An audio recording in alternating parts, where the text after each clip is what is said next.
What's going on, Chill Army? Deondre and I've here, and welcome back to another episode of Pokemon Anime Episode Reviews.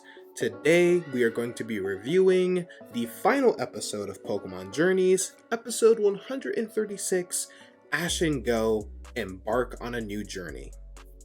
So, the final chapter of Pokemon Journeys. How did things go? I'd say this finale was pretty decent. Going over the events in chronological sequence, the entire raid battle against Lugia was quite lackluster. However, Ash and Go's subsequent voyage on Lugia was quite pleasant and a great reminder of how they first met. The episode really pushed for the nostalgia factor with the Generation 1 Pokemon, and Mewtwo was even shown flying alongside them in the background. Additionally, I adore the reference to Ho-Oh soaring past a rainbow just like in the pilot episode. However, Chloe is once again overlooked because Ash and Go have to be the primary dynamic for the entire show. Not to add how depressing her series' last goodbye is, becoming a research fellow for her father.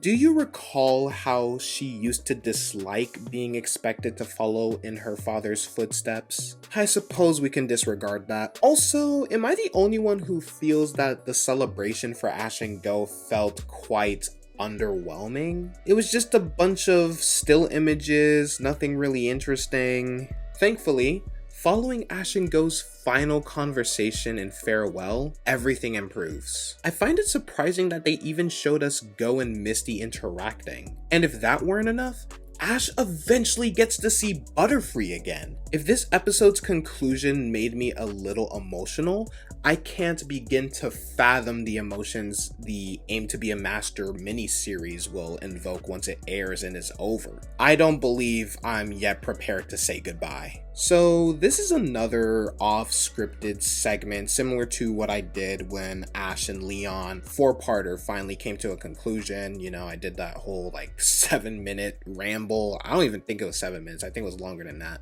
But anyways, I'll try not to get off topic too much because you know how my brain is. My brain likes to go all over the place, but I'm gonna give this episode a 7 out of 10. Overall, this series was excellent and the ending was great. Journeys is one of those shows that, in my opinion, seems much better when seen in bulk as opposed to once a week. I enjoy how the nostalgia references nevertheless keep the show timeless and open to all audiences. Yes, there were a lot of things that could have been done better, but generally it compares favorably to comparable anime series. Overall, I really like how they handled the dual protagonist notion, avoided cramming in fan service at every turn, and distributed it quite evenly.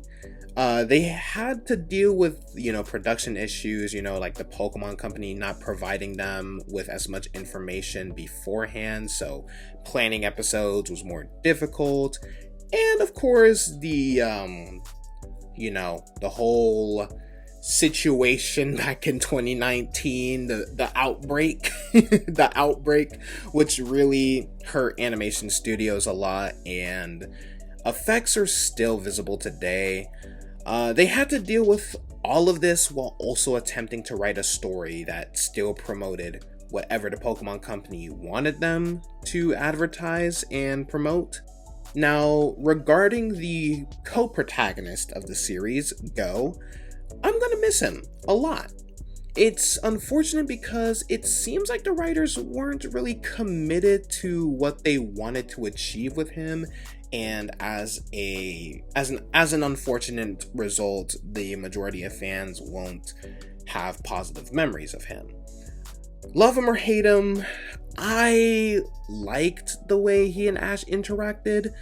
They had a closer bond than many companions over the years. I won't say they had a closer bond than all of them, but they did have a pretty close friendship. They were borderline best friends, which was appropriate for Go's character journey, which was centered on friendship.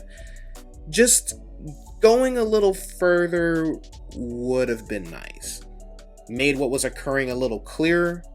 Rather than the usual, Go is selfish and boring. Go catches everything he sees. Go doesn't have any flaws as a character. That spiel that a lot of Go haters like to, a lot of Go haters like to say. I don't see as many people discussing Go's development as someone who went from not wanting friends to someone who values his friendship with Ash so much he finds it difficult to move on, even when he wants to.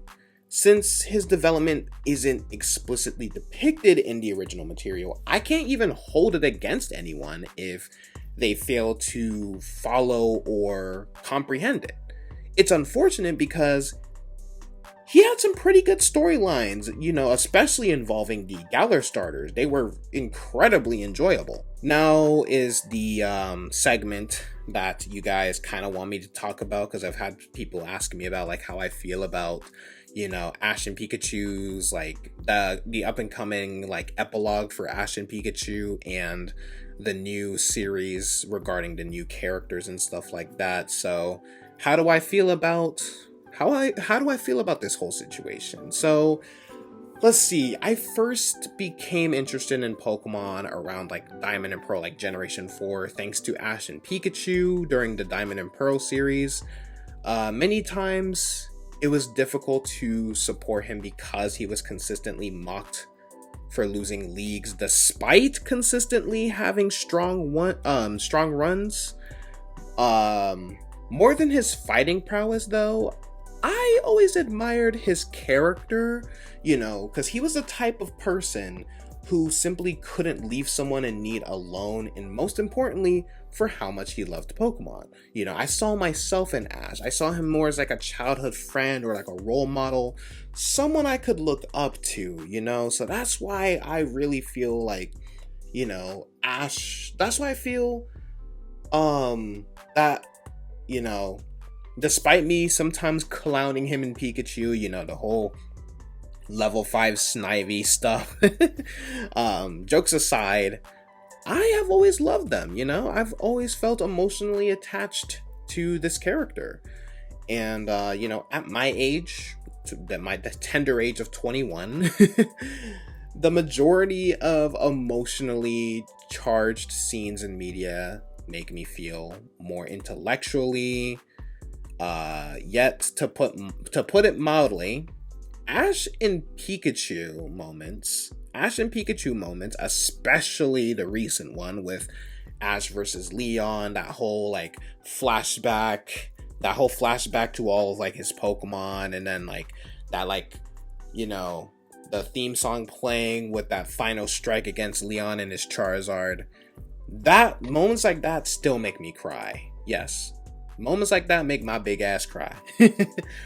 These two I will miss dearly. Now, regarding the new series, regarding the new characters, Liko and Roy, the new heroes, the new protagonists, they have a lot of ground to make up. But I, unlike a lot of people I've been seeing, basically already bashing these characters, I, for one, am more than prepared to give them a shot. Since Ash's critics stated that the anime would be better without him, I'm actually curious to find out. Although I sincerely doubt it, I'm willing to consider it. But what I think of Liko and Roy, well, I haven't really seen how they act in the anime, until we see some trailers or something. I don't really know how to feel about them. I do like their designs, I will say that.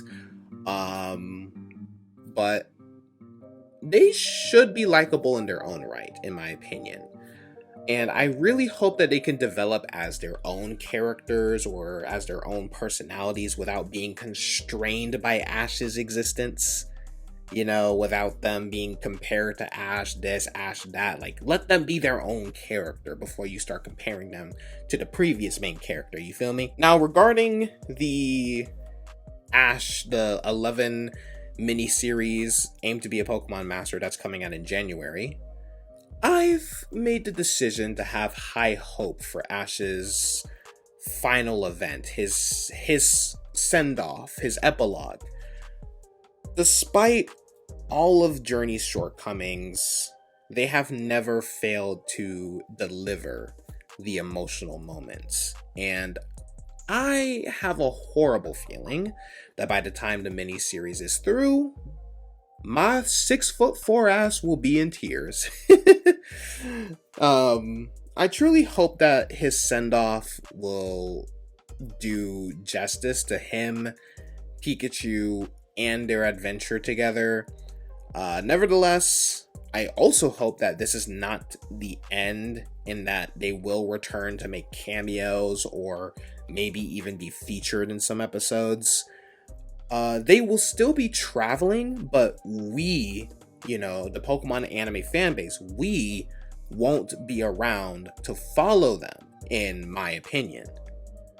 So, on that note, thank you, Ash and Pikachu, for making my childhood awesome. And I, along with many other Pokemon fans, will miss you dearly. So, that is going to conclude my Pokemon anime episode reviews. Don't worry, this isn't the last anime episode review. There'll still be many more to come.